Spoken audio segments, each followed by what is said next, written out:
From years of anxiety to warrior and mentor, Bradley Robinson created the Anxiety Project to help you end your anxiety naturally. Let's mold the new you and let's end anxiety together.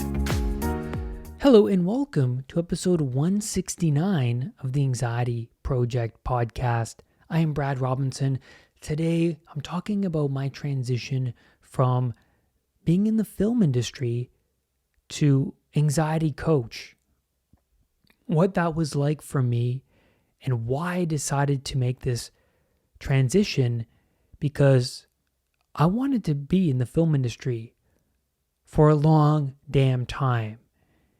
And I want to talk about what happened there, why I started the Anxiety Project, and why my passion and my values lie in anxiety and coaching. Now, I got a question from Lorraine, and she says, what was the journey like for you to move from the film industry into anxiety coaching? I'm personally having doubt and fear of my decision whether or not to pursue my passion. So, to answer Lorraine's question, I want to talk about my journey.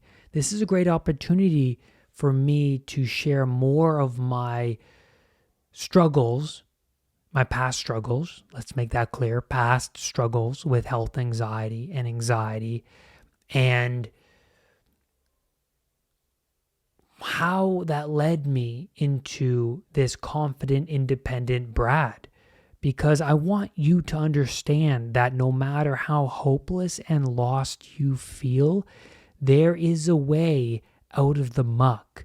And if I can do that with my stories, struggling with hopelessness, loneliness, guilt, shame, trauma, depersonalization, health anxiety, then that's my aim. That's my goal. And that's the reason why I started the Anxiety Project, was to express to you that no matter where you are, that you can change, that our brains are neuroplastic. We can rewire the neural pathways within our brains. So first, there was this transition that occurred within me from sufferer, being in a static mindset, set in my ways, to development mindset, Brad.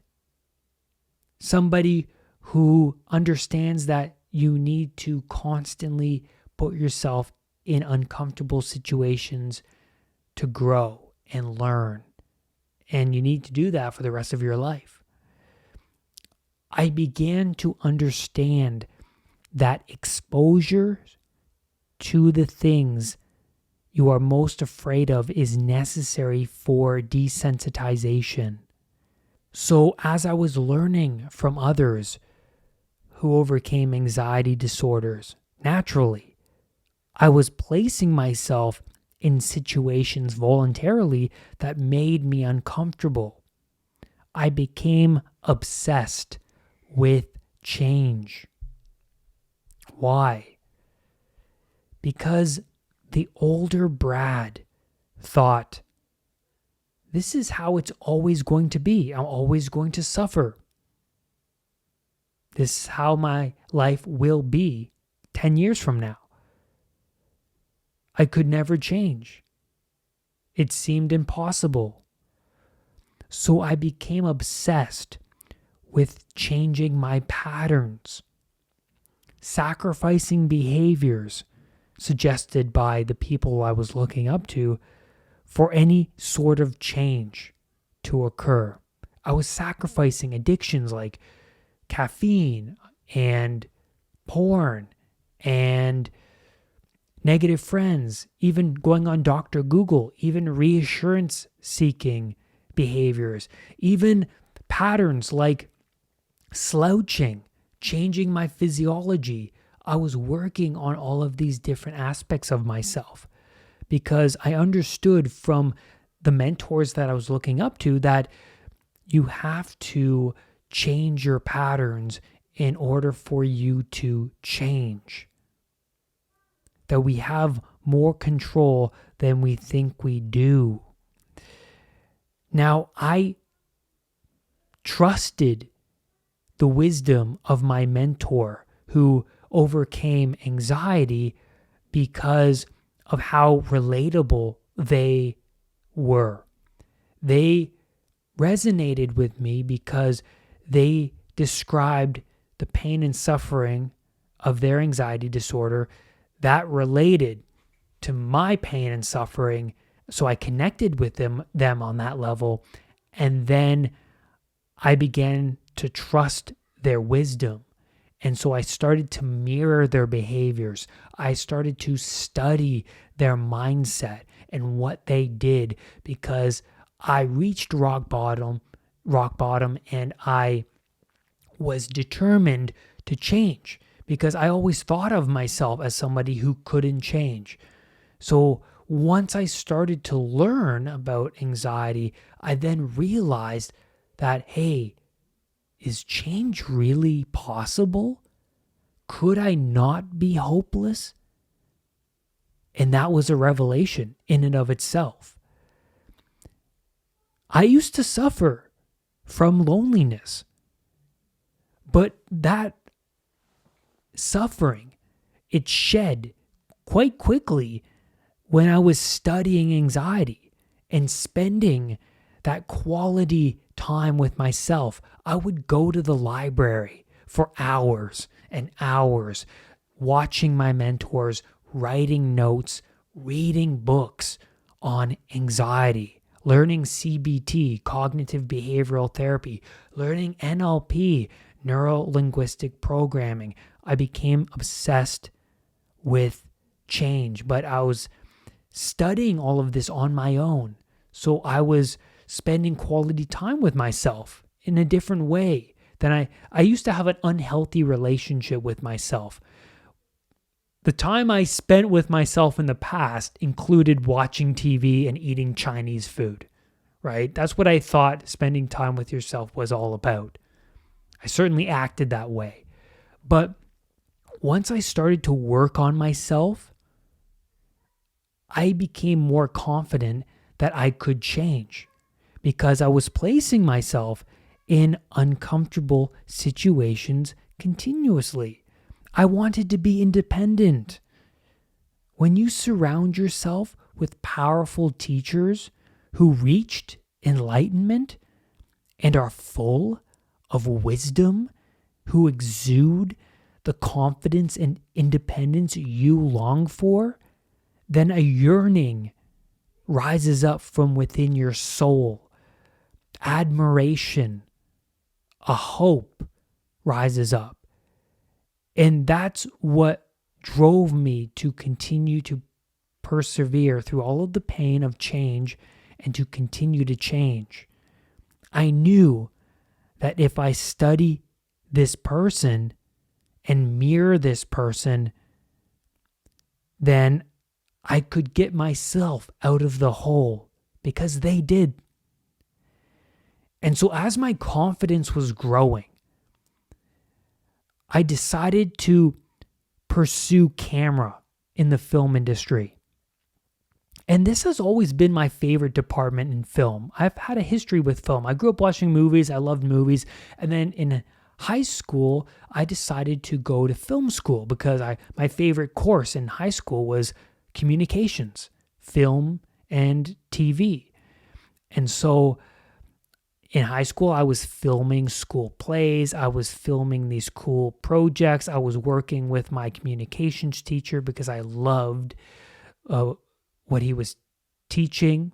And I was a very artsy kid. I was very creative. And that's what sparked my interest. Then in film school, working with cameras, framing shots, working with the director, working with the actors, it made me feel like it brought a lot of meaning into my life. I knew this is what I want to do. But after my internship And my internship was at a TV station in Toronto. And it was a great internship because I got to work with camera operators. I got to work on commercials. I got to work on red carpets, after parties, at the Toronto International Film Festival. I got to do all of these things, and it was amazing. But when reality struck after my internship, when I realized that jobs were becoming more scarce and I have to really put effort in to find work, I started to slack. I started to make excuses for myself not to find work because I started to fall into unhealthy patterns. I started to hang around my negative friend, even more. I continued to pursue my unhealthy relationship with my ex-partner. And I fell into too much comfort. And then the idea of going out and finding work made me anxious. And so I started to avoid work more and more. And I started to fall into unhealthy, destructive patterns. And then I was dependent on my family for support financially and mentally. And I became a very dependent guy all around. And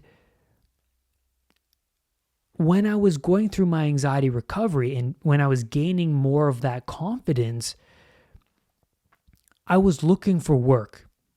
I went to the library to look for job opportunities because I wanted to take on more responsibility. I already took on the responsibility of lessening my anxiety, sacrificing old destructive patterns. I took on that responsibility. Now it was time for me to pursue something else. And I had more confidence now because once you climb Mount Everest of anxiety and you overcome anxiety, well, I didn't completely overcome anxiety at the time, but once you overcome some obstacles that you never thought you could do, you gain much more confidence in yourself. And for me, I started to pursue more challenging work opportunities. And so I applied to the camera trainee program at the camera union in Toronto. And I was like, you know what? I have nothing to lose. I had nothing to lose. And to get into the program, you have to take a 2-week college course on camera assistant training. And I remember the first day I showed up for this college course and I was sitting in the classroom. I had a full-blown panic attack. I was sitting there. I felt the shallow depth of field, my heart racing. I felt trapped. And my panic was at a level 10. I thought I would have to leave because I feel like I'm going to faint. I feel like I'm going to throw up. How can I stay here if I feel this way?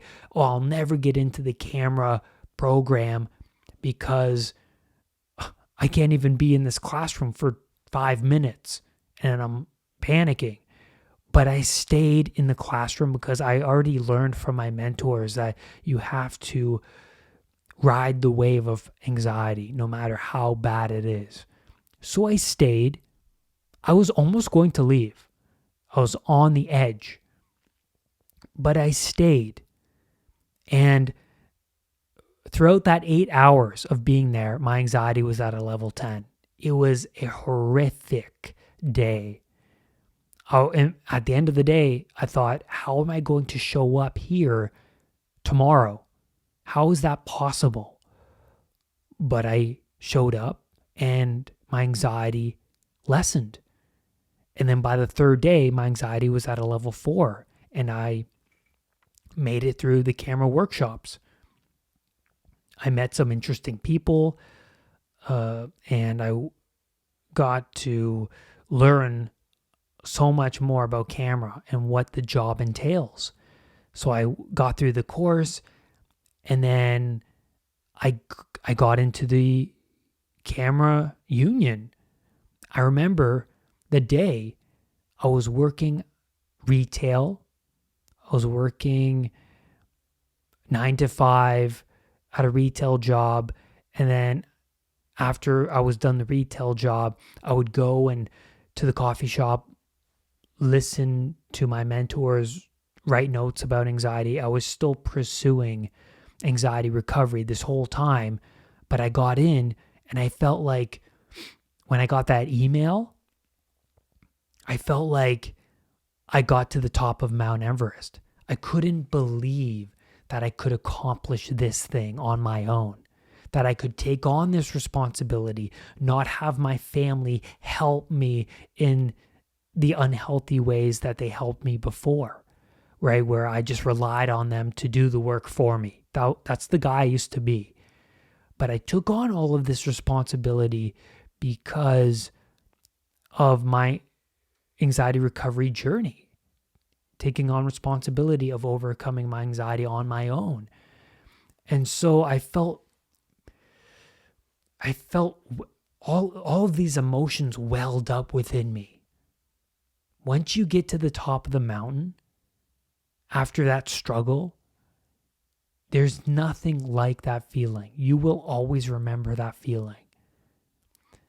And now I want to talk about my experiences working as a camera trainee. Now that I'm in the union, I want to talk about, well, actually, before I dive into that, I remember going into the interview for the job, and there was 6 people sitting around a table interviewing me. So this shy, anxious Brad who's stumbling forward and taking a chance with this camera union opportunity position. I remember, being a little awkward. I remember, struggling my way through a job interview like most of us do, right? They're always challenging. And I thought, wow, I hope I get this position. I don't feel like I did a good job during the interview. And the whole thing was a big challenge for somebody like me who always quit, who always thought like I could never accomplish anything worthwhile, and who had no confidence, who had social anxiety. I look back at this whole journey and I'm amazed of how, how much I stumbled forward and persevered through pain and just accepted failure. And it's very humbling. And so now I want to talk about my experiences on set. Now, the schedule of someone in the film industry, it's wonky. It's very unpredictable. And that's not good for somebody who likes order. Now that I am overcoming anxiety, I'm very structured in my approach to life, very orderly now. And when I got into the film industry, the order was not so evident, right? Schedule-wise and sleep-wise and food-wise. And so the schedule goes something like this for a typical work week as a camera trainee or anybody else in the film industry, the crew. The schedule goes like this. Monday, call time is, say, 6 a.m. and the day is 17 hours long, roughly. Could be 18, could be 16. Around there, 16, 17, 18 hours long. And you need a turnaround time before you start the next day. So after that 16, 17 hours, you get the turnaround time. And so your start time the next day is pushed a little bit forward to, say, 9 o'clock instead of 6 o'clock. And then by day 6 of your work week, or day 5, let's say, you're finishing your shift around 4 or 5 a.m. And then you're not starting until 3 or 4 the next day after that. And then you start again the next Monday by like an early call time of, say, 6 a.m. So your schedule is all over the place. But I had a routine. Now that I went through and still was going through anxiety recovery, I had a routine of meditation in the morning, journaling in the morning, and stretching. That was my routine. And even though I was working these long days, it was no excuse not to fit that in. I needed that to maintain my mental health. So I would show up on set early. I would meditate in my car. I would journal, and I would do some stretching before I started my shift. This allowed me to prepare myself for the day, and it lessened my anxiety. I needed order in my life, especially working a job like this. So when my client would come to, when a client would come to me and say, Brad, I can't fit meditation in, or I can't fit 10 minutes of time with myself in my day. And then I'll bring up my time working 17 hours a day and fitting that in, because there's always time. And it's important that you add order and structure to your day. If you're suffering from anxiety, you need to calm down your sympathetic nervous system. You need to give back to yourself. So you have to find that time. And so life on set, that's not easy, because the food is unhealthy. I remember getting pizza at 2 a.m. one time, and that made me even more tired. When I left work, I felt tired and more drained. So the food was not that good. The lack of sleep from being on set was not good for me. The crew on set, many of the crew members, they were smokers. They would smoke pot after their shift. They would drink a couple beers. They were angry and agitated, many of them. And also, I wasn't spending time with my fiancée, Maggie. I wanted to spend more time and to improve my relationship with her. And so what did this job teach me? It taught me how to take on responsibility, to organize the camera carts, to maintain the camera equipment, to maintain the camera report books, to pay attention continuously on set, to slate the scene, to run in and mark actors, to pay attention to whether a crew member is calling for my assistance. There's lots to do. There's monitors to set up. There's camera lenses to clean. And also, I discovered that I could take on a large workload. I understood that I could take on more than I thought I could. There was a lot of responsibilities on set. And now, after I finished my scheduled time on a production, I felt anxious to go to a different production, because I had to go on and meet new people. I had to start a new schedule. And I didn't like this. I wanted to stick to a routine, stick to the things that I knew. And so constant change was not appealing for me.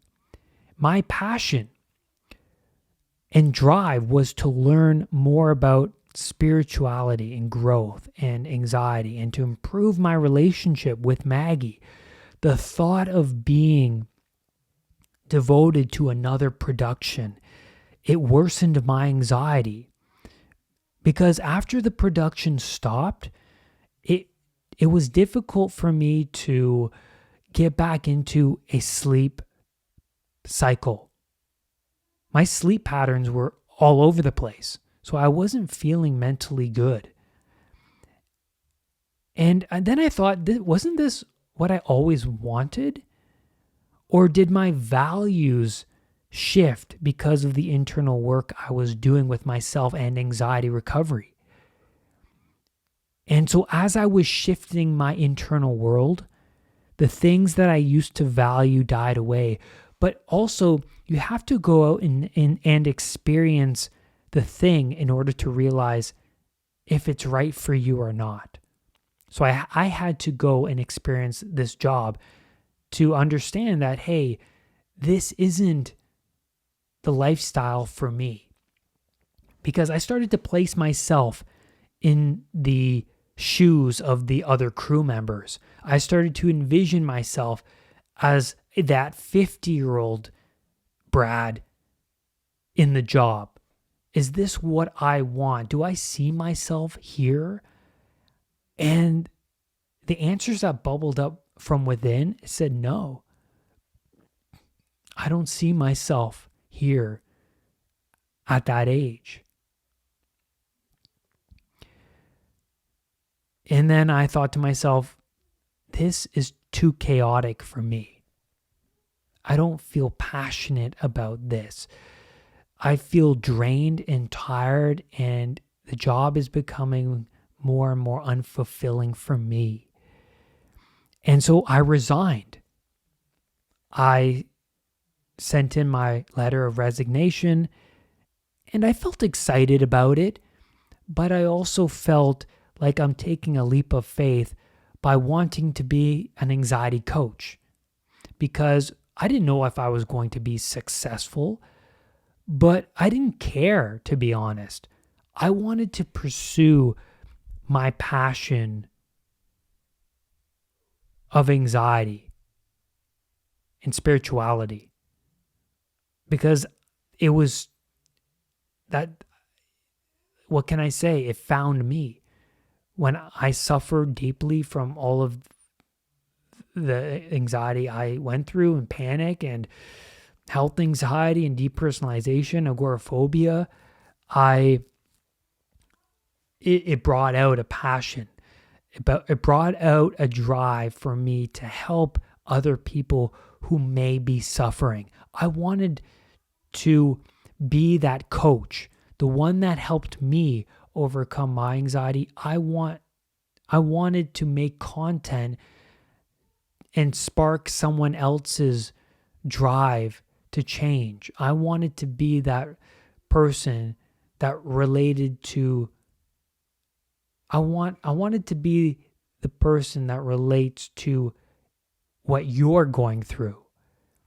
And so I started to make a video on YouTube, hoping that it would attract one person at least. I was hoping that I could just coach one person and change that one person's life. And I also felt that fame, or the ego attached to being in a high status job position, or, materialism, I wasn't attached to those things anymore. I was very content to live a very minimalist lifestyle. Then I started to see the comments of other people resonating with the videos that I'm making. It brought about a lot of meaning into my life. Getting those clients brought about a lot of meaning into my life. Working with people, watching people who are struggling and who have reached rock bottom and are getting 1% better every day. I get a lot of meaning from that, because I see myself in you guys. I see myself, the Brad who was struggling and raising the bar 1% every day, failing forward. I resonate with those people. I connect with those people. So now that I'm a coach, I know that this is what I was always destined to do. I don't regret leaving the film industry, because I've grown so much in what I've done with the Anxiety Project. I found my meaning with this content and connecting with you guys. And I will continue to grow and learn because life is about never-ending improvement.